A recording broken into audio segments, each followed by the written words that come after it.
Hej och välkomna till Novemberfestivalen. I'm sitting here with Chris Landreth. And Chris, I thought you would be allowed to introduce yourself since you do quite a lot. Well, I mean, I don't know where do I start. I do animation. I'm an animator. I try to be a filmmaker. I do teaching, instruction in animation, and I do research in computer graphics and animation. Yeah, but I thought we should start with the teaching part because today there's a lot of young filmmakers here. And I was wondering, when you have classes, what do you want your kids to learn? Well, I mean, I teach a certain thing in animation, but it sort of ties into filmmaking if you're a director or if you're an actor in general, which is faces. My class is called Making Faces. In its most technical part, it deals with for people doing animation, like computer animation generally, but how to make your characters' faces complex in a good way, the way that our faces are, real human faces are complex. How do you get emotion in those faces? How you can act out the emotion on your own face, or be able to direct actors to have a certain emotion, be able to show that emotion.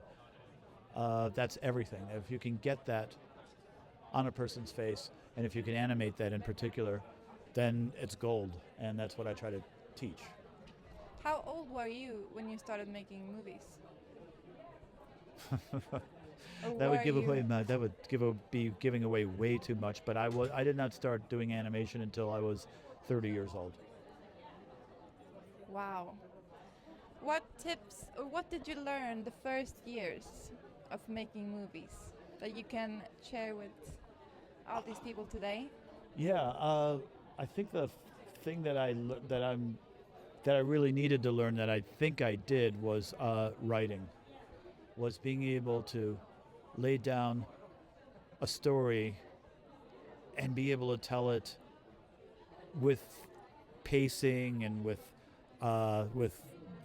good enough dialogue that the audience will buy the characters. And that's a hard part, and I'm still learning that. So I do not teach about screenwriting because I feel like I'm still learning it. I'm still way too much in the learning phase to be able to teach it. But there are some real masters out there, and I can only look in awe at their stuff they do. That's the thing that I keep learning. Was learning before and still learning now.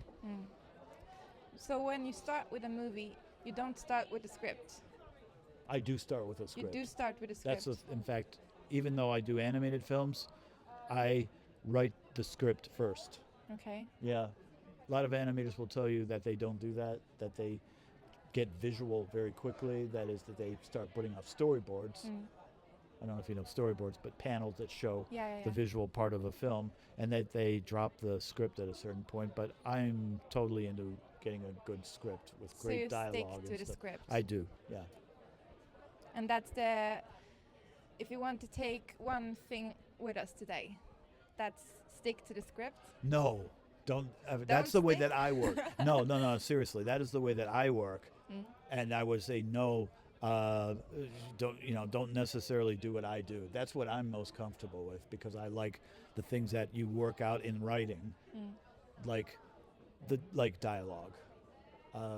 But no, if you're doing a film that's more free-form, spontaneous, not necessarily meant to be narrative, don't skip to the script. Drop it. Okay. Drop the script for sure. So sorry, I'm not answering your question. In fact, I'm making it. You're making it better, I think. Yeah, I'm making it worse. Yeah. Okay. But